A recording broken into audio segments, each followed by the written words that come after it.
اعوذ باللہ من الشیطان الرجیم، بسم اللہ الرحمن الرحیم۔ اگر دولت سنبھال سکتے ہو تو کسی بھی نماز کے بعد انا آتینا کل کوثر سینے پر ہاتھ رکھ کر پڑھ لے، جاتی مکان، گاڑی، بے حتاسہ دولت آ جائے گی۔ محترم ناظرین، آج کا قیمتی وظیفہ میں آپ کو بتانے جا رہا ہوں۔ یہ ایک خاص عمل ہے جو میں آپ کے ساتھ شیئر کر رہا ہوں۔ اس وظیفے کی اتنی برکت ہے کہ آپ کے بگڑے کام بن جائیں گے۔ آپ کا دولت کا مسئلہ ہے، لڑائی جھگڑے کا مسئلہ ہے، گھر میں تنگ دستی محتاجی ہے، گھر میں لڑائی جھگڑا بہت زیادہ ہے، اگر کوئی بات نہیں مانتا، یا کاروبار اس میں برکت نہیں، یا منافع نہیں، یا کاروبار نہیں چل رہا، بس یہ ایک وظیفہ کرنے سے جو معجزات ہوں گے آپ دیکھتے رہ جائیں گے۔ اور کافی لوگ ایسے ہیں جو وظیفہ کر کے تھک گئے ہیں لیکن ان کو کامیابی نہیں ملتی۔ ان کے راستے میں اسی طرح کی رکاوٹیں ہیں، اسی طرح کی بندش ہے، تو ان کے لیے یہ ایک خاص عمل ہے۔ وہ بھی اس وظیفے کو کر لے تو انشاءاللہ تعالی اللہ پاک ایسا معجزہ فرمائیں گے، اللہ پاک ایسا کرم فرمائیں گے کہ تمام مشکلات، تمام پریشانیاں ختم ہو جائے گی۔ آج کے دن یہ خاص وظیفہ کیجیے۔ اس سورت کو پڑھنے والا آج تک کبھی کسی حاجت سے محروم نہیں رہا۔ اس آیت کو پڑھنے والے کو مانگنا نہیں پڑتا اور اسے مل جاتا ہے۔ میرے بھائیوں، نبی پاک صلی اللہ علیہ وسلم نے فرمایا، اے عبداللہ بن قیس، کیا میں تمہیں جنت کے خزانوں میں سے ایک خزانے کے متعلق نہ بتاؤں؟ میں نے عرض کیا، یا رسول اللہ صلی اللہ علیہ وسلم، کیوں نہیں، ضرور بتائیے۔ تو آپ صلی اللہ علیہ وسلم نے فرمایا، تم کہو لا حول ولا قوت الا باللہ۔ نہ گناہ سے بچنے کی ہمت ہے، نہ نیکی کرنے کی طاقت، مگر اللہ کی توفیق سے ہی ہے۔ بخاری اور مسلم نے اس کو روایت کیا ہے۔ تو میرے بھائیوں، آج کا یہ وظیفہ ہے، اس کو کتنی تعداد میں پڑھنا ہے، کس وقت پڑھنا ہے، اور اس وظیفے کے پڑھنے کے کیا کیا فوائد ہیں، آپ کو آج کی اس ویڈیو میں ہم آپ کو اس کے متعلق سب کچھ بتائیں گے۔ حدیث پاک صلی اللہ علیہ وسلم کا ارشاد ہے، اے لوگو، اتنی عبادت کرو جو قابل برداشت ہو، کیونکہ اللہ ثواب دینے سے نہیں رک سکتا یہاں تک کہ تم خوف خدا کرنے سے اکتا جاؤ گے۔ اب آپ نے اس سورت کو کیسے پڑھنا ہے، کس ترتیب سے پڑھنا ہے، یہ اب طریقہ کار جان لیجئے۔ جب آپ کو طریقہ کار نہیں پتہ ہوگا، پھر عمل اثر نہیں کرتے، کچھ خاصیت ہوتی ہے، تو اب اس کا طریقہ کار جان لیجئے۔ احتیاط میں سب سے پہلے یہ ہے کہ کس وقت آپ نے اس عمل کو کب کرنا ہے۔ دیکھیے، آپ فجر، ظہر، عصر، مغرب، عشاء، تہجد کسی بھی نماز کے بعد کر سکتے ہو، اس میں کوئی پابندی نہیں۔ جب آپ کو وقت ملتا ہے آپ اس وظیفے کو کر سکتے ہو، اس میں کوئی پابندی نہیں ہے۔ کوئی بھی مرد کر سکتا ہے، کوئی بھی عورت کر سکتی ہے۔ اکثر کچھ مردوں کو مشکلات کا سامنا ہوتا ہے، کیونکہ مرد بیچارے اپنی بیوی بچوں کے لیے، اپنا گھر پالنے کے لیے باہر محنت مشقت کرنی ہوتی ہے۔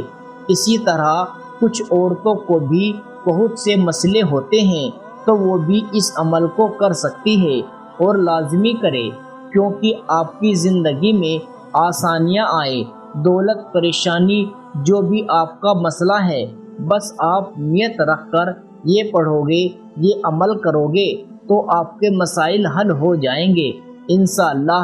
اس وظیفے کی برکت سے اللہ پاک کی خصوصی رحمت ہوگی۔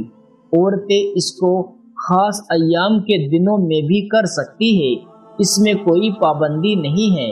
اگر آپ پہلے کوئی عمل کرتے ہیں، کوئی وظیفہ کرتے ہیں، اس کے فوراً بعد بھی اس عمل کو کیا جا سکتا ہے، اس میں بھی کوئی پابندی نہیں ہے۔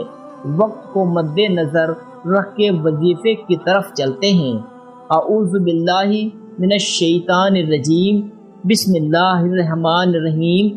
یہ وظیفے کا حصہ ہے، آپ نے پہلے پڑھنا ہے، اس کے بعد آپ درود شریف پڑھو گے۔ وہ درود شریف آپ نے 7 بار پڑھنا ہے، آپ صلی اللہ علیہ وسلم کی ذات اقدس پر۔ اور اگر کسی بھی بھائی کو یہ درود پاک نہیں آتا، کوئی سا بھی پڑھ سکتا ہے جو اس کو آتا ہے۔ اگر کوئی بھی نہیں آتا تو وہ اتنا تو کر سکتا ہے کہ صلی اللہ علیہ وسلم۔ اس کے بعد آپ نے یہ سورت پڑھنی ہے، قرآن کریم کی سورت کوثر کے نام سے بھی ہم جانتے ہیں۔ اس سورت کو آپ نے کب پڑھنی ہے اور کیسے پڑھنی ہے اور کتنی بار پڑھنی ہے، سب طریقہ بتاؤں گا انشاءاللہ۔ جب آپ اس وظیفے کو کریں گے تو یہ سب پریشانیاں آپ کے اوپر سے دور ہو جائے گی۔ اللہ پاک اسی صورت میں ہمیں یہ بھی آگاہ کر رہا ہے کہ ہم غمگین اور اداس نہ ہو، کیونکہ ہر مصیبت کے بعد آسانی ہوتی ہے۔ لہذا اگر کوئی اللہ تعالیٰ کے دین پر ایمان رکھتا ہے، اللہ تعالیٰ کے وعدوں پر کامل بھروسہ رکھتا ہے اور اللہ تعالیٰ کے کلام، رسول اللہ صلی اللہ علیہ وسلم کی باتوں پر مکمل یقین رکھتا ہے، تو وہ مصیبت کے بعد آسانی ضرور دیکھے گا اور اس کی زندگی میں تنگی کے بعد خوشحالی ضرور آئے گی۔ آپ نے اس سورت کو 21 بار سینے پر ہاتھ رکھ کر پڑھنا ہے، اچھی طرح پڑھنا ہے، اور جب آپ اس کو پڑھیں گے آپ کے ذہن میں آپ کا مقصد ہو، جو آپ کے لیے مشکلات بنا ہوا ہے، جو آپ کی حاجتیں ہو، آپ یقین اس نیت سے ہی کریں گے کہ آپ کے تمام مسئلے دور ہو جائیں۔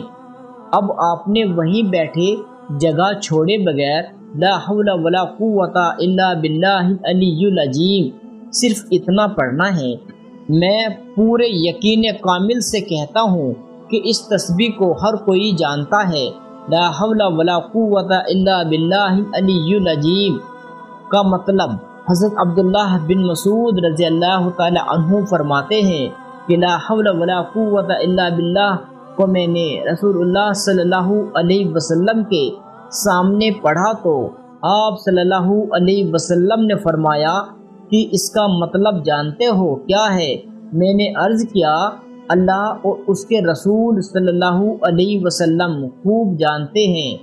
آپ صلی اللہ علیہ وسلم نے خود ہی ارشاد فرمایا، اس کا مطلب یہ ہے گناہ سے بھرنے کی طاقت نہیں مگر اللہ کی حفاظت سے، اور اللہ کی عبادت کرنے کی قوت نہیں مگر اللہ کی مدد سے۔ اور فرمایا جو بندہ ہر وقت استغفار کرتا رہتا ہے اللہ اس کی ہر مشکل کو آسان کر دیتا ہے اور اس کا ہر غم دور کر دیتا ہے اور ایسی جگہ سے روزی دیتا ہے جہاں سے اس کا گمان بھی نہیں ہوتا۔ اس کی آپ نے 100 دانوں کی ایک تسبیح کرنی ہے، اس کے بعد آپ نے دعا کرنی ہے، سبحان اللہ یا رب کریم، یا اللہ آپ کو اپنے شان کریمی کا واسطہ ہم گناہ گاروں پر اپنے گھر کے دروازے بند نہ کر، ہم سیاکار ہیں لیکن ہے تو تیرے بندے ہی، تیرے سوا کوئی ہمارا سہارا نہیں۔ یا اللہ ہم تجھ سے اپنے ہر گناہ کی معافی مانگتے ہیں، جو تنہائی میں کیا یا محفل میں کیا، نادانی میں کیا یا انجانے میں کیا۔ اللہ اپنے شان کریمی کے صدقے، اپنے کعبہ کی عظمت کے صدقے ہمیں معاف کر دے۔ تمام دوستوں سے گزارش ہے کہ اللہ تعالیٰ کے 99 ناموں میں سے ایک نام ضرور ٹائپ کرے۔ اللہ ہم سب کا حامی و ناصر ہو۔ اللہ حافظ۔